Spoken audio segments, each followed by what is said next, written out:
Here is the honest version of Caribbean budget travel that most travel content will not give.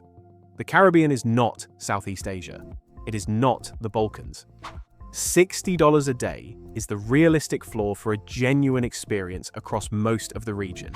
Not because the Caribbean is not worth visiting, but because the economics of small island tourism are fundamentally different from mainland budget destinations. Knowing that going in means planning the right trip rather than arriving disappointed. With that said, $60 a day in the Caribbean goes much further on some islands than others, and the gap between the most and least affordable islands is enormous. Here is how it actually breaks down, island by island. Cuba is the most complex entry on this list, and a destination unlike anywhere else in the Caribbean, or arguably the world. The infrastructure, the politics, the currency situation, and the daily reality of travel, they are all subject to rapid change. And anyone considering a trip should research current conditions in detail through their own government's official travel advisory and the most recent first-hand traveler reports available. In broad terms, when conditions allow, accommodation at casas particulares, which are the government-licensed private home guest houses that form the backbone of independent travel in Cuba, runs $15 to $30 per night. Street food, rice, beans, roast pork, fried plantains, costs $1 to $3. The complexity and cost come from transport between cities, the dual economy, and the rapidly shifting conditions that make pinning down reliable numbers difficult. Cuba deserves a dedicated episode of its own. Dominican Republic is one of the more achievable budget destinations in the Caribbean for independent travelers. The popular all-inclusive resort area of Punta Cana operates on a completely different financial planet from independent travel in the country. Travelers who skip the resort corridor and instead base themselves in Santo Domingo, the oldest continuously inhabited European settlement in the Americas, with a remarkably well-preserved colonial zone, find a very different price reality. Private hostel rooms in the colonial zone run $20 to $35 per night.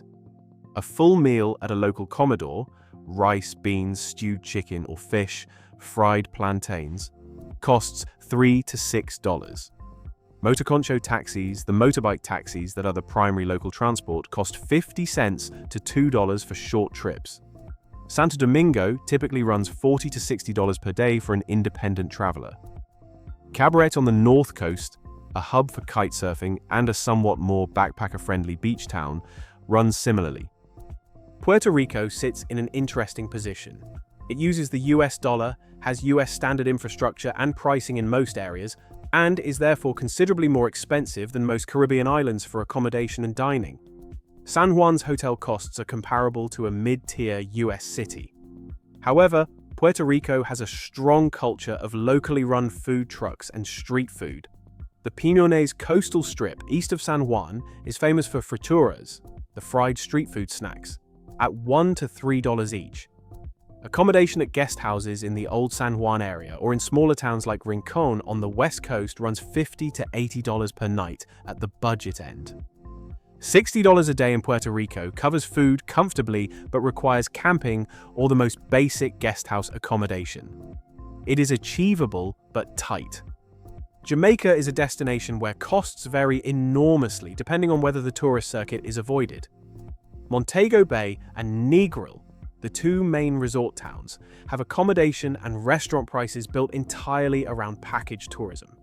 The budget version of Jamaica is found in places like Port Antonio on the north coast, the Blue Mountains, and local jerk chicken spots everywhere on the island that charge $2 to $4 for a full meal. Accommodation at locally run guest houses in less visited areas runs $30 to $50 per night. $60 a day in Jamaica is realistic if the resort areas are avoided and locally owned accommodation and food is prioritized throughout. Trinidad and Tobago presents two very different islands. Trinidad is not primarily a tourism destination. It is a working Caribbean nation with an economy built on energy rather than tourism, which means accommodation and restaurant prices are set for locals and business travelers rather than package tourists. That dynamic cuts both ways. There are fewer tourist amenities, but also fewer tourist markups. Tobago, the smaller sister island, is a genuine beach destination with excellent diving and a relaxed pace. Guest house accommodation in Tobago runs $40 to $65 per night. Food at local spots doubles. The curried chickpea sandwich, that is Trinidad's most famous street food, costs 50 cents to $1 each, is cheap. The combined daily budget across both islands runs $50 to $75. Nicaragua's Caribbean coast, the Corn Islands, represents the budget outlier in the Caribbean. Little Corn Island, in particular, has a reputation as one of the most affordable island destinations in the entire region. Private rooms at guest houses run $15 to $25 per night. Meals at the small restaurants run $3 to $6. The island has no cars, no ATMs, and extremely limited infrastructure, which is precisely what keeps costs low and the experience unusual. Getting there requires a flight to Big Corn Island and then a boat. Factor that into the total trip cost. The strategies for keeping costs lower across the Caribbean are consistent. Avoid the main resort towns. Eat at locally run spots rather than tourist restaurants. Use shared transport where it exists. And consider shoulder season travel in May, June, or November, when accommodation prices drop significantly across most islands. The honest verdict: $60 a day gets a comfortable independent experience in the Dominican Republic, a good experience in Jamaica away from resorts, a stretched but workable experience in Puerto Rico, and a comfortable experience in Trinidad and Tobago. The Caribbean rewards travelers who engage with it independently rather than through the resort economy, and those travelers find it significantly more affordable, significantly more interesting, and significantly more rewarding. Travel is best when it is both affordable and safe. Always research current conditions, trust instincts on the ground, and check the official government travel advisory from your home country alongside any visa or entry requirements before booking. Both can change frequently.